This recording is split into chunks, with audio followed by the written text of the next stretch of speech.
les chaînes qui nous lient, le péché, Satan, et il y a le diable dans le monde.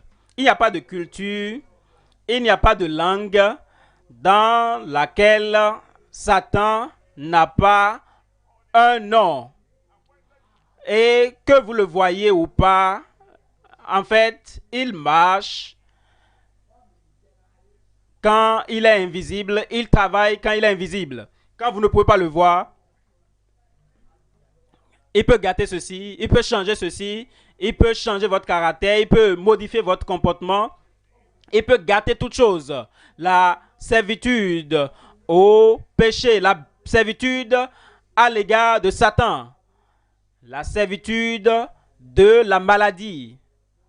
C'est un homme, il y a plusieurs années, ou plutôt des siècles, il a vu des maladies dans son village, des maladies dans sa communauté. Et il a décidé, il dit, je veux aller vivre dans un lieu où il n'y a pas de maladie, il n'y a pas de souffrance, il n'y a pas de tristesse. Alors, il a pris ses effets et est allé dans cette localité. Et il y avait un vieil homme là-bas et il a dit, est-ce qu'il y a des personnes malades dans ce village? Est-ce qu'il y a des personnes affaiblies dans ce village? Est-ce qu'il y a des personnes qui souffrent, qui sont dans la tristesse? Et l'homme, le vieillard lui a dit, d'où est-ce que tu viens? Est-ce qu'il y a des malades là-bas? Est-ce qu'il y a des souffrances là-bas? Est-ce qu'il y a des tristesses là-bas? Il dit oui. L'homme a répondu oui. Et il dit, de la même manière que cela existe là où tu es, là où nous sommes ici aussi, c'est pareil. Il y a des gens qui sont malades, il y a des gens qui sont tristes, il y a des gens qui sont affaiblis. Et il a dit au revoir et il est reparti dans un autre village. Et il a répété la même question. Et on lui a répondu la même chose. Et en fin de compte, il s'est rendu compte qu'il n'y a pas un seul endroit dans ce monde, peu importe la civilisation, il n'y a pas d'endroit dans ce monde, peu importe leur niveau de développement. Il y a la maladie, il y a la tristesse, il y a la souffrance. C'est seulement quand le Christ vient, l'homme de Galilée, celui qui allait de village en village et qui faisait du bien et qui guérissait tous ceux qui étaient opprimés de l'ennemi, c'est quand il viendra à toi et il frappera à ta porte, c'est en ce moment que le péché sera enlevé. Satan sera chassé. Il sera chassé de ta vie. Il sera dans le monde, mais il ne sera plus dans ta vie. Et là, la maladie, il va guérir toutes les maladies au nom de Jésus. Toutes tes chaînes ce soir, il va les briser. Il va briser les jougs. Il va détruire toute l'œuvre de l'ennemi. Je viens maintenant au deuxième point ici. Si les chaînes doivent être brisées, si le Seigneur doit emporter toutes ces choses qui nous oppriment, qui nous détruisent, qui nous maintiennent en bas, toutes ces choses qui font de notre vie une vie inutile, si le Seigneur Jésus-Christ doit faire cela, alors de quoi ai-je besoin? J'ai besoin de la foi. La foi en notre libérateur triomphant. Qu'est-ce que la foi? La foi, c'est la confiance. C'est avoir confiance en lui. C'est croire en lui.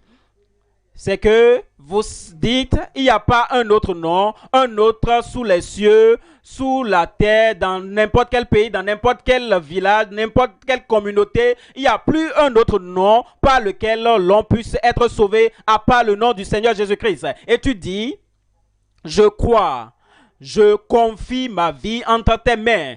Je confie mon passé en ta main et les maladies du passé, je retourne tout cela en tes mains. Je retourne, je te confie mon présent, ma vie sans vie actuelle, je confie tout cela en ta main. Et mon avenir, l'incertitude de mon avenir, je confie tout cela entre ta main. Le passé, le présent, l'avenir, tu confies tout cela entre les mains du Seigneur. Tu confies ta vie entre les mains du Seigneur. Alors, la liberté totale, l'affranchissement total va venir. Ta liberté, la liberté actuelle, la liberté parfaite, la liberté désirée, cela viendra dans ta vie au nom de Jésus. Maintenant, vous voyez les bons fruits. Quand on le voit, cela ne satisfait pas notre faim. Quand vous voyez de la bonne nourriture, vous pouvez décrire la bonne nourriture, vous pouvez parler aux autres de cette bonne nourriture. Cela ne satisfait pas votre faim. Vous avez vu une bonne nourriture et vous pouvez même recommander cette bonne nourriture à quelqu'un d'autre. Cela ne satisfait pas votre faim. Ce qui satisfait votre faim, ce qui donne de solution à votre faim, c'est que vous pensez, vous acceptez que c'est bon pour vous, vous étendez votre main et vous prenez, et c'est en prenant, c'est en mangeant, c'est en acceptant que vos problèmes auront de solution. Écouter ou entendre parler de Jésus-Christ. Vous avez entendu, vous avez aimé ce que vous avez entendu, vous avez apprécié ce que vous avez entendu, vous avez parlé à autrui de ce que vous avez entendu. C'est bien, mais cela ne résout pas le problème. C'est la foi, c'est la confiance, c'est la confiance ferme en disant je sais qu'il est la solution à tous mes problèmes. Il sera mon sauveur, il sera mon Seigneur. C'est cela, c'est ce qui va briser le joug dans ta vie. Donne-moi un bon amen là-bas. La foi en notre libérateur triomphant. Hey!